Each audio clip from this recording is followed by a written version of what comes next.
So I just went down my test run. I can smell the brakes are pretty hot. Wheels pretty hot. Let's see, the back. The back smells a little bit more, I think. Smells a little bit more. It's almost burning.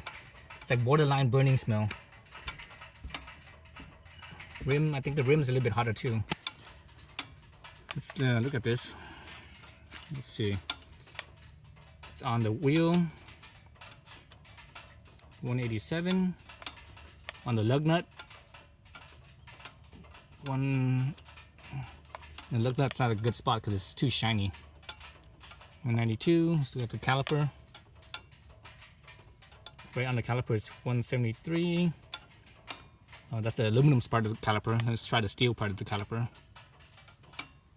2 something. Let's look at the hat. The hat is about 280 something. Let's look at the rotor. The non-surface. The non-braking surface on the rotor. Alright, so now the braking surface on the rotor. Definitely hotter, huh? That was towards the inside of the rotor, towards the outside of the rotor, braking surface. No, pretty consistent. 420, 28. All right, now the slot of the rotor. 450 something. Let's see the outside of the rotor, the non-working surface, outside surface. So 4 something. Let's see what else. Let me try on the bolt of the hat. It's the bolt and the nut. Okay. Let's look at the front here. The front on the wheel. Looks a little bit hotter, huh? A little hotter than before. The wheel. See the caliper, right on the caliper. Yeah, I think it is a little bit hotter than the back. Let's see. Here's the hat. Here's the hat. Let's see the non-working surface of the rotor.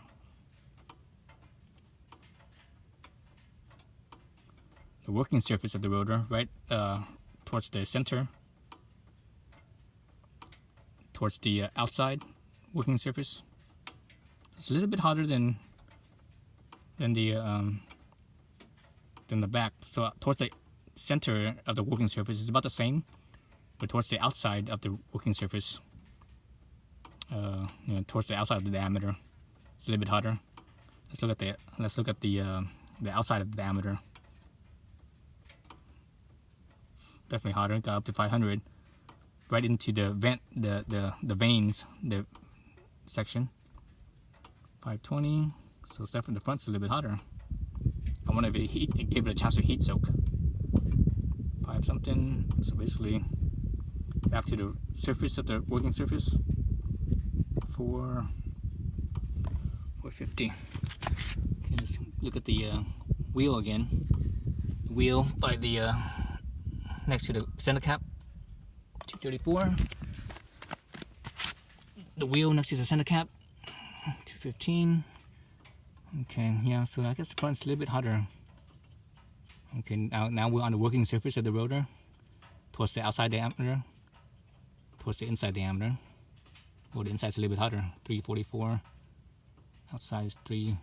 It could be the shininess. Usually, these type of temperature laser guns, they don't work very well on shininess. So that's where the slot is, the rotor slot, towards the middle. I'm going on the rotor slot on this one. Rotor slot in the middle. Definitely hotter. So there you have it. The front's definitely hotter than the back. But the front didn't. Oh, now I start to smell it a little bit. It smells almost like burnt paint. It smells kind of like burnt paint. Yeah, it smells a little bit like burnt paint. All right. As far as the feel of the brakes, they feel like stock brakes. It's just the brake pads are not smoking. That's the only difference. With the stock brakes rotor, the brake pads would be smoking. These ones, it's, you know, they're not smoking, but they're pretty close, and you know, it's still the stock brake pad. So they do run a little bit cooler. What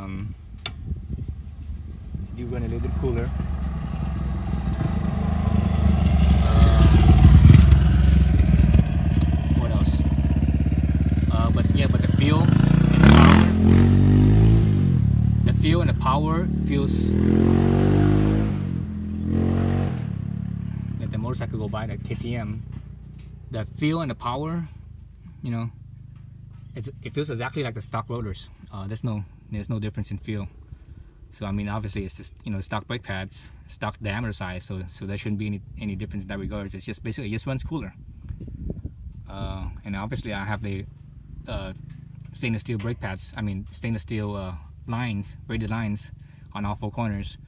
So those are you know, they makes the brakes feel a little bit firmer. They don't add power. Okay, so a lot of people mistaken that they think that steel brake lines make it stronger. They don't. They just make the brakes feel firmer, so you have a better feedback. So so as far as power wise and everything, they feel the same as stock. Compared to the oversized rotor I had before, those things feels amazing. They are so strong. You know, you could feel the how much power, how much braking power you have on those. It's like, wow. You know, these ones, you feel just like stock. They basically just don't cook the stock brake pads. But you know, it's possible that they could have cooked the brake pads if I had gone a little bit faster. I was actually stuck behind a cruiser. There was a cruiser bike in front of me going down the hill, so I couldn't go as fast as I wanted to. So what I decided to do to keep it hot was put it into neutral and coast down, and I sort of rolled the brakes the whole time down. So hopefully that you know, that kept it hot as well. Because normally I would usually be able to accelerate, you know, up to 65, almost 70. Then I would hit the brakes hard and slow down to like 30 miles an hour going down that hill. But this time I was basically only going like 35, 40 at the most, and I was just kind of riding the brakes. So I don't know, you know, which condition will get hotter or not. Usually when you ride the brakes, even though you're not going very fast, it gets pretty hot too, because the heat just keeps on building up. So anyways, thanks for watching.